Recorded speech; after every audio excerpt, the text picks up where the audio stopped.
ಸಾಗುತ್ತಿರುವ ಜೀವನದ ಪಯಣದಲ್ಲಿ ಸಂತೋಷ ನಿಮ್ಮದಾಗಲಿ.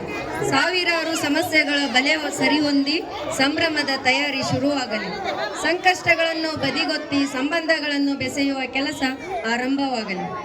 ಸಂಕ್ರಾಂತಿ ಹಬ್ಬದಲ್ಲಿ ಸವಿ ನೆನಪುಗಳು ಶಾಶ್ವತವಾಗಲಿ ಎಂದು ಎಲ್ಲರಿಗೂ ಮಕರ ಸಂಕ್ರಾಂತಿ ಹಬ್ಬದ ಶುಭಾಶಯಗಳು. ವರ್ಷದ ಮೊದಲನೆಯ ಹಬ್ಬ, ಹಿಂದೂಗಳ ಪವಿತ್ರ ಹಬ್ಬವೆಂದೇ ಪರಿಗಣಿಸಲಾದ ಸಂಕ್ರಾಂತಿ ಹಬ್ಬವನ್ನು ದೇಶಾದ್ಯಂತ ವಿವಿಧ ಹೆಸರು, ಆಚರಣೆ ಮತ್ತು ರೀತಿ ಸಂಪ್ರದಾಯಗಳಲ್ಲಿ ಆಚರಿಸಲಾಗುತ್ತದೆ.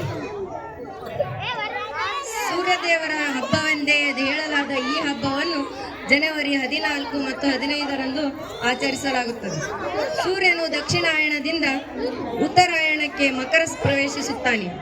ಅದು ಅಲ್ಲದೆ ಈ ದಿನದಿಂದ ಹಗಲಿನ ಅವಧಿ ದೀರ್ಘವಾಗುತ್ತಾ ಚಳಿಗಾಲವು ಕೊನೆಯಾಗುತ್ತದೆ.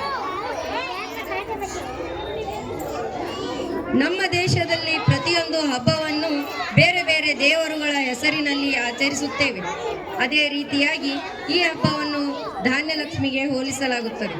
ಕರ್ನಾಟಕ, ಆಂಧ್ರ ಪ್ರದೇಶ ಮತ್ತು ತಮಿಳುನಾಡುಗಳಲ್ಲಿ ಮುಖ್ಯ ಹಬ್ಬಗಳಲ್ಲಿ ಸಂಕ್ರಾಂತಿಯೂ ಕೂಡ ಒಂದಾಗಿದೆ. ಈ ಹಬ್ಬದಂದು ನಮ್ಮ ರಾಜ್ಯದಲ್ಲಿ ಎಳ್ಳು ಬೆಲ್ಲದಿಂದ ಮಾಡಿದ ಸಿಹಿಯನ್ನು ಸುತ್ತಲಿನ ಮನೆಗಳಿಗೆ, ಸ್ನೇಹಿತರಿಗೆ ಮತ್ತು ಬಂಧುಗಳಿಗೆ ಹಂಚಿ ಸಂತೋಷದಿಂದ ಶುಭಾಶಯ ಕೋರುತ್ತಾರೆ. ಈ ದಿನದಂದು ನದಿಯಲ್ಲಿ ಸ್ನಾನ ಮಾಡಿದರೆ ನಮ್ಮಲ್ಲಿನ ಪಾಪಗಳು ತೊಳೆಯುತ್ತವೆ ಎಂಬ ನಂಬಿಕೆಯೂ ಕೂಡ ನಮ್ಮಲ್ಲಿದೆ.